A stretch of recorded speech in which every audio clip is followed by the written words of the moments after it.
Bonjour, je suis Hakim Lalam et je vous propose ma chronique du samedi 20 août 2022.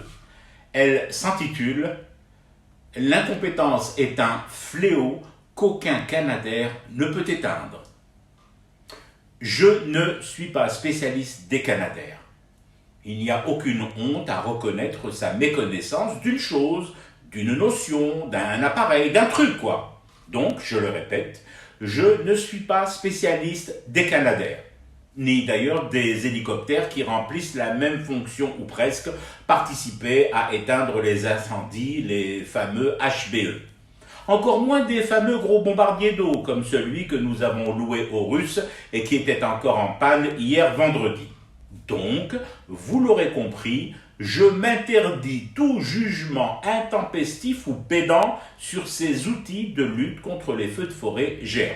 Non mais, c'est important de le dire là tout de suite, des fois que les hordes de mouches moralisatrices fondent sur ma chronique pour me bombarder de chiures du genre « Mais qu'est-ce que tu y connais toi en matière de lutte volante contre les incendies au sol ?»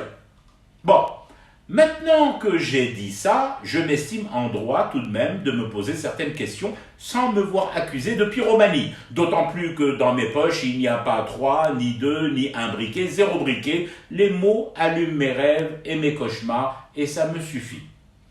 Je souhaiterais donc savoir, par exemple, pourquoi, depuis le drame qui a endeuillé une partie de mon pays, la Kabylie, l'année dernière, et celui qui endeuille en ce moment cette autre partie de ma désédie, l'Est, de Sétif, des Babol aux confins d'Al-Tarf, nous ne lisons toujours pas d'avis, d'analyse de spécialistes, de vrais spécialistes, sur l'absence de moyens conséquents de lutte contre le feu. Une nana, ou un mec, ou les deux, qui nous expliquerait pourquoi le meilleur outil pour freiner, fixer ou éteindre un feu reste, qu'on le veuille ou non, le Canadair dans toutes ses déclinaisons et marques, étant entendu que Canadair est déjà une marque. Et pour quelle raison mystérieuse, le sachant, nous n'avons réussi qu'à lésigner, louer un Beriev B200 russe, lequel, sollicité à mort dans un turnover d'enfer, a presque rendu l'âme. Est-ce dû à la config de notre pays? Pourtant, je ne vois pas de différence fondamentale énorme entre le Tavaris, le terrain désédien et ses reliefs, celui de France, d'Espagne, d'Italie, du Portugal ou de Grèce. Les plans d'eau? J'ai encore vu l'autre jour des Canadair remplir leurs soutes en mer et aller soulager les équipes de pompiers français et italiens au sol. Et sauf si la géographie de ma patrie a changé dans la nuit, la côte et la mer longent bien le pays d'est en ouest en passant par le centre. Alors, l'argent, le prix des appareils? Je pensais l'embellie certaine, au moins pour parer au plus pressé. Y a-t-il alors plus pressé et plus précieux que les vies de centaines de citoyennes et de citoyens perdus chaque été?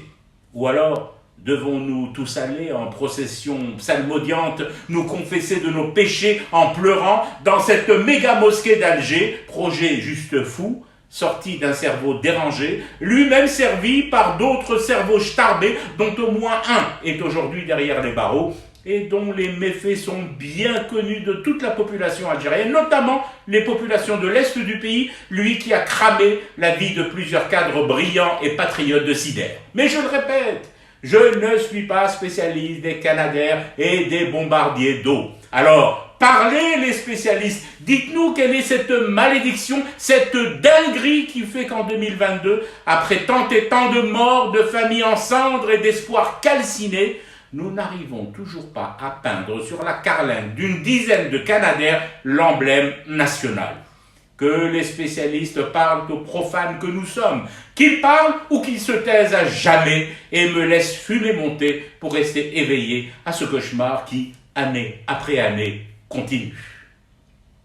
C'était Hakim Lalam, je vous retrouve demain pour une autre chronique et une autre façon de dire son amour à l'Algérie.